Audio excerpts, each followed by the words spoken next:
எல்லாருக்கும் வணக்கம். இது நம்ம ட்ரோல் பாக்ஸ். இன்னைக்கு நம்ம என்ன பார்க்க போறோம்னா, நம்ம நயன்தாராவுக்கும் தனுஷுக்கும் ஒரு பயங்கரமான ஒரு பிரச்சனை ஒன்று போயிட்டு இருக்கு. இது சின்ன பிரச்சனையா பெரிய பிரச்சனையா அப்படின்னு பார்த்தா, இது வந்துட்டு தமிழ் சினிமாவில் வந்துட்டு இப்போ ரீசெண்ட் காலமா நடந்துட்டு இருக்கதாங்க. தனுஷ் இப்போ இளையராஜாவோட பயோபிக்ல நடிச்சிட்டு இருக்காரு. தலைவன் அதனால என்னன்னு தெரியல, இளையராஜாவோட பெரிய ஒரு பெர்ஃபார்மன்ஸ் ஒன்று பண்ணியிருக்காருன்னு தான் சொல்லணும்.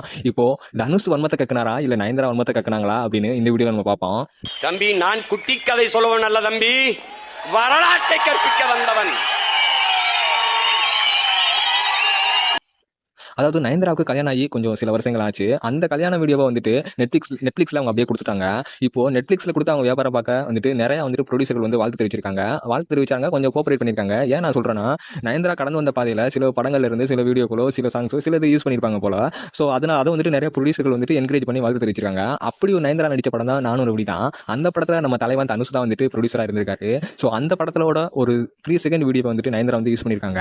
அந்த நயன்தாரா 3 செகண்ட் வீடியோ யூஸ் பண்ணதை பார்த்துட்டு நம்ம தலைவன், நீங்களே பிசினஸ் பண்றீங்க, அப்போ நான் அதை பிசினஸா பண்ணக்கூடாதா அப்படின்னு சொல்லி எனக்கு வந்துட்டு 10 கோடி இழப்பீடுதாங்க, என்ன கேட்காம நீங்க யூஸ் பண்ணிருக்கீங்க அப்படின்னு சொல்லியிருக்காங்க. இதுல நம்ம ஒரு விஷயத்தை மெயினா நம்ம நோட் பண்ணணும். அப்போ சொந்தமான வீடியோவா இல்ல சம்பந்தமான வீடியோவா? இப்போ நயன்தாரா சம்பந்தமான வீடியோ அது வந்துட்டு அதே பக்கம் இது வந்துட்டு தனுஷுக்கும் சொந்தமான வீடியோ, சம்பந்தம் பிளஸ் சொந்தம். இதை நம்ம கோர்ட்டு தான் வந்துட்டு இதுக்கு ஒரு தீர்ப்பு சொல்லுவாங்க. ஸோ சம்பந்தமான வீடியோ அப்படிங்கவும் நயன்தாரா அதை வந்துட்டு தாராளமாக அதை யூஸ் பண்ணிட்டாங்க. நானும் விக்னேஷும் சம்பந்தமான வீடியோ தானே, இதை நான் எங்களோட மொபைல்ல இருந்து தான் எடுத்தோம். ஸோ இதை நான் யூஸ் பண்ணிக்கிறதுல ஒன்றும் வந்துட்டு தப்பு இல்லை அப்படின்னு சொல்லி அவங்க அதை யூஸ் பண்ணியிருக்காங்க. ஆனால் நம்ம தலைவன் தனுஷ் என் படம் எடுக்க மாதிரி தான் அதை எடுத்தது. ஸோ அதை வந்துட்டு நான் வந்துட்டு எனக்கு சொந்தமான வீடியோ, இதில் நான் அவங்களுக்கு 10 கோடி வந்து இழப்பீடு தாங்க அப்படின்னு சொல்லி நம்ம தலைவன் பற்ற வச்சுட்டு இருக்காரு. பற்ற வச்சு இன்னைக்கு தான் வந்துட்டு கொஞ்சம் கொழுந்து விட்டு எரிய ஆரம்பிச்சிருக்குன்னு நினைக்கிறேன். இந்த தனுஷோட என்ஓசிக்காண்டி நயன்தாராவும் விக்னேஷும் 2 வருஷமா காத்துட்டு இருக்காங்க. இந்த படத்தை ஆவண படத்தோட வந்து வெளியிடாம வச்சிருக்காங்க. ஸோ லாஸ்ட் வரைக்குமே தனுஷ் வந்துட்டு இதை நான் என்னால் தர முடியாதுங்க அப்படின்னு சொல்லி ரொம்ப ஸ்ட்ராங்காக இருந்தார் போல. அதனால வந்துட்டு நயன்தாரா விக்னேஷ் இந்த படத்தை வந்து ரிலீஸ் பண்ணலாம், நம்ம வேற இதுக்கு அந்த காட்சி இல்லாமல் வேற எதை வச்சு நம்ம இந்த படத்தை வந்து ரிலீஸ் பண்ணலாம் அப்படின்னு ஒரு முடிவுக்கு வந்துட்டாங்க. இருந்தாலுமே நயன்தாராவனால இது வந்துட்டு பொறுத்துக்க முடியல. எல்லா டைரக்டரும் எல்லா ப்ரொடியூசரும் வந்துட்டு ஒத்துழைச்சாங்க. ஆனா தனுஷ் மட்டும் ஒத்துழைக்கல. இவர் ஸ்டேஜில் பேசுறதெல்லாம் பார்த்துட்டு மக்கள் இவர் வந்துட்டு நல்லவனு நினைச்சிட்டு இருக்காங்க. ஆனா வந்துட்டு அவர் அப்படி இல்லை அப்படிங்கிறதெல்லாம் வந்துட்டு அவங்க ஒரு 3 பக்கத்துல ஒரு அறிக்கை ஒன்று வெளியிட்டிருக்காங்க. அதுல வந்துட்டு தெரிவிச்சிருக்காங்க. ஸோ நயன்தாரா வந்துட்டு கொஞ்சம் வன்மத்தை கக்கிட்டாங்கன்னு தான் சொல்லணும் தனுஷ் மீது.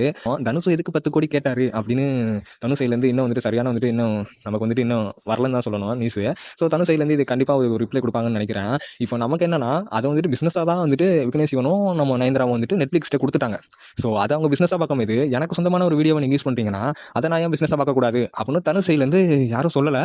இது வந்துட்டு நமக்காக எழுந்த ஒரு கேள்வி தான் அப்படின்னு தனுஷ் ஃபேன்ஸ் எல்லாம் கூட கேட்க வாய்ப்பு இருக்குது. தனுஷ் சைட்லேருந்து என்ன சொல்கிறாங்க அப்படிங்கிறத நம்ம பொறுத்து பார்க்கலாம். ஆனா வந்துட்டு இது கரெக்ட் தானுங்க தனுஷ் கேட்கறது.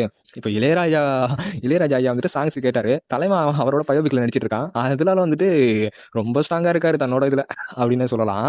ஸோ தனுஷ் கேட்கறதுல வந்துட்டு தப்பா ரைட்டா அப்படின்னு அது வந்துட்டு கோர்ட்டு தான் முடிவு பண்ணும்.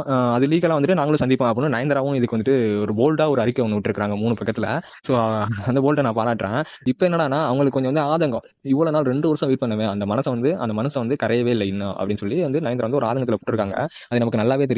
ஸோ இப்போ அவங்க பட்ட ஆதங்கம் கரெக்டா தப்பா அப்படின்னு பார்த்தீங்கன்னா, அவங்க அதை பிஸ்னஸாக பார்க்கும்போது தனுஷ் அதை பிஸ்னஸாக தான் பார்த்துருப்பாரு. ஏன் நான் அப்படி சொல்றேன்னா, இப்போ தனுஷுக்கு சொந்தமான வீடியோ, அது வந்து நயன்தாரா விக்னேஷ் சிவன் சம்பந்தமான வீடியோ. ஏன்னா அவங்க தான் வந்துட்டு அந்த வீடியோவில் வந்து வர்றாங்க. ஸோ வந்துட்டு அவங்க சம்பந்தமான வீடியோ அப்படின்ட்டு அவங்க அதை யூஸ் பண்ணிக்கிட்டாங்க. தனுஷை கேட்காம தான் யூஸ் பண்ணியிருப்பாங்க எனக்கு தெரிஞ்சு. ஏன்னா நம்ம சம்பந்தமான வீடியோ அப்படின்னு சொல்லி யூஸ் பண்ணிருக்காங்க.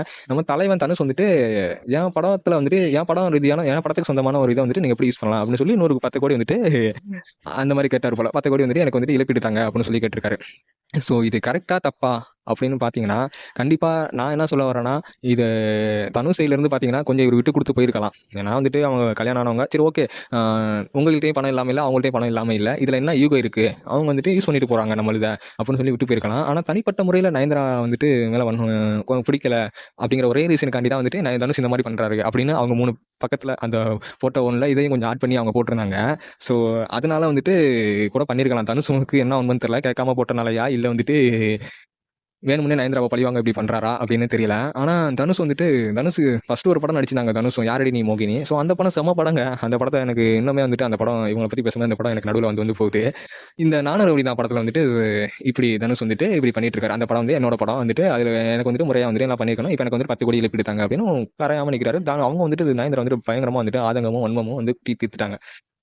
எப்படின்னா, ஒரு அறிக்கை வெளியிட போது ஒரு வீடியோவில் அவங்க பேசும்போது கண்டிப்பாக அவங்க வந்துட்டு வார்த்தைகளை விடுவாங்க. அதனால தான் ஹீரோவும் இந்த பெரிய பெரிய ஸ்டார்களாக இருக்கட்டும், அரசியல்வாதியும் சரி, ஒரு அறிக்கையை அதை வெளியிடுறாங்க. அந்த வார்த்தைகளை வந்துட்டு பார்த்து வந்துட்டு கவனமாக கொஞ்சம் யூஸ் பண்ணுவாங்க. ஸோ அது மாதிரி தான் நயன்தாரா வந்துட்டு பார்த்து கவனமாக யூஸ் பண்ணி ஒரு சம்பவம் ஒன்று செஞ்சிருக்காங்க. ஸோ இந்த விஷயத்த பார்த்துட்டு வந்து தனுஷ் சைட்லேருந்து என்ன ரிப்ளை வருதுன்னு தெரியல. மேக்ஸிமம் தனுஷ் வந்துட்டு இந்த விஷயத்த வந்துட்டு சைலண்டாக கடந்து போக வாய்ப்பு இருக்குது. தனுஷ் சைட்லேருந்து தப்பு இருக்குது, இல்லை இதை நான் சொன்னால் ஏற்றுக்க மாட்டாங்க, மக்கள் வந்து வேறு மாதிரி கன்வே ஆயிரும் அப்படின்னா தனுஷ் சைட்லேருந்து எந்த வந்துட்டு ரிப்ளையும் வராது. தனுஷோட மற்ற லீகலாக யூஸ் பண்ணும்போது லீகலாக போகிறோம் அப்படின்னு சொல்லி என்ன ஆக்ஷன் எடுத்தாங்கன்னா தனுஷோட வக்கீலோ இல்லை தனுஷோட ஆதரவாளரோ யாரோ பேச வாய்ப்பு இருக்குது. ஆனால் தனுஷ் இதை ஈஸியாக தான் கடந்து போகிறேன்னு எனக்கு வந்து பர்சனலாக வந்து தோணுது. தனுஷ் எங்கே இதை பற்றி பேச மாட்டார் அப்படின்னு தான் தோணுது. இன்னொன்று என்னன்னா, தனுஷ் வந்துட்டு ப்ரொடியூசராக இருந்த காக்கா முட்டோட படத்தில் ஹீரோயின் வந்துட்டு நல்லா நடிச்சிருந்தாங்க. அவங்க அவார்டும் வாங்கியிருந்தாங்க, நிறைய அவார்டு வாங்கியிருந்தாங்க. ஸோ அதுக்கெலாம் வந்துட்டு தனுஷ் வந்துட்டு ஒரு மேடையில் பாராட்டி பேசியிருப்பாங்க. ஆனால் நயன்தாரா அந்த நானூறு ரவுடி தான் படத்தில் நடிச்ச நயன்தாரா வந்துட்டு அவங்களும் அந்த படத்துக்காக அவார்டு வாங்கியிருப்பாங்க. ஸோ அவங்கள வந்து பாராட்டி பேசாமல் வந்து தனுஷ் வந்து இருந்திருப்பாரு. ஸோ என் நடி பிடிக்கல போலங்க தனுஷுக்கு அப்படின்னு சொல்லி பேசியிருப்பாங்க. நயன்தாரா வந்துட்டு சொல்லியிருப்பாங்க. ஸோ அப்போவே வந்துட்டு கொஞ்சம் இவங்களுக்குள்ள வந்துட்டு ஒரு ஈகோ ஸ்டேஜஸ் ஸ்டார்ட் ஆயிடுச்சுன்னு தான் நினைக்கிறேன். ஏன்னா அவங்களுக்குள்ள ஈகோ வந்துட்டு யார் பண்ணது கரெக்ட் தப்பு அப்படின்னு நம்ம வெளியிருந்து பார்த்தா சொல்ல முடியாது. அவர் 10 கோடி வந்து இழப்பீடு கேட்டிருக்காங்கன்னா நயன்தாரா சைடு பங்கமாக எதனா ஒன்று பண்ணியிருப்பாங்க நயன்தாரா சைட்லேருந்து. ஸோ அப்படி அவங்க எதுவும் பண்ணாமல் இவர் கேட்குறாரு அப்படின்னா அது தப்பு தாங்க. ஸோ நம்ம வெயிட் பண்ணி பார்ப்போம் என்ன நடக்குதுன்னு. சூப்பர் ஸ்டார் பென்ஸும், அதாவது லேடி சூப்பர் ஸ்டார் பென்ஸும் இங்கே இருப்பீங்க. நம்ம தனுஷ் அவர்கள் அண்ணா பென்ஸும் இங்கே இருப்பீங்க. ஸோ பென்ஸ் எல்லாம் வந்துட்டு கொஞ்சம் கம்முன்னு இருந்தால் பரவாயில்ல. ஏன்னா இது அவங்க பிஸ்னஸ் ரீதியான ஒரு விஷயம். நிறைய பேர் வந்து கம்பு சுத்த வந்துருவீங்க. நயன்தாரா சைடு போல்ட் ஆட் பண்ணுறாங்க, ஒரு பொண்ணை வந்துட்டு அவங்களுக்கு வந்து சப்போர்ட் பண்ணணும் அப்படின்னு. இதில் நான் முக்கியமான ஒன்று நான் பதிவு பண்ணணும் அப்படின்னா, ஐயோ இந்த ட்ரிக்கை மட்டும் எப்படி தாங்க யூஸ் பண்ணுறாங்க எல்லாரும் இந்த சினிமாலாம் இருக்கவங்களாம்.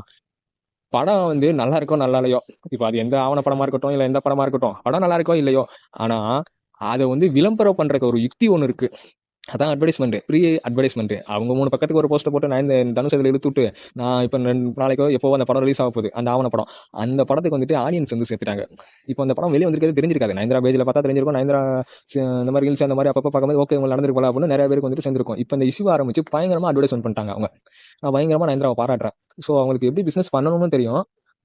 ஒரு பிஸ்னஸ் வந்துட்டு எந்த மாதிரி பண்ணக்கூடாதுன்னு தெரியும். அவங்க இவ்வளோ நாள் வெயிட் பண்ணதுக்கு இந்த ஒரு சம்பவத்தை பண்ணி பயங்கரமாக அட்வர்டைஸ் பண்ணிட்டாங்க. அப்போவே பண்ணியிருந்தா அட்வர்டைஸ்மெண்ட் தேவையில்லை. இப்போ வந்து அந்த அட்வர்டைஸ்மெண்ட் பண்ணுறதுக்கு காரணமாக வந்து தனுஷ் இருந்துட்டாரு. ஸோ தனுஷ் சார் இதுக்கு வந்துட்டு என்ன ரிப்ளை கொடுக்க போறாருன்னு தெரியல. தனுஷ் சார் ரிப்ளை கொடுக்குறாரோ இல்லையோ, நம்ம அந்த வீடியோ தான் அடுத்து நம்ம பார்க்க போகிறோம். ஸோ அதான் நயன்தாரா ஆவண படத்தை நம்ம பார்க்க போகிறோம். ஸோ அந்த படம் வந்துட்டு எப்படி இருக்குன்னு பார்க்க நானுமே ஆவலா இருக்கேன்.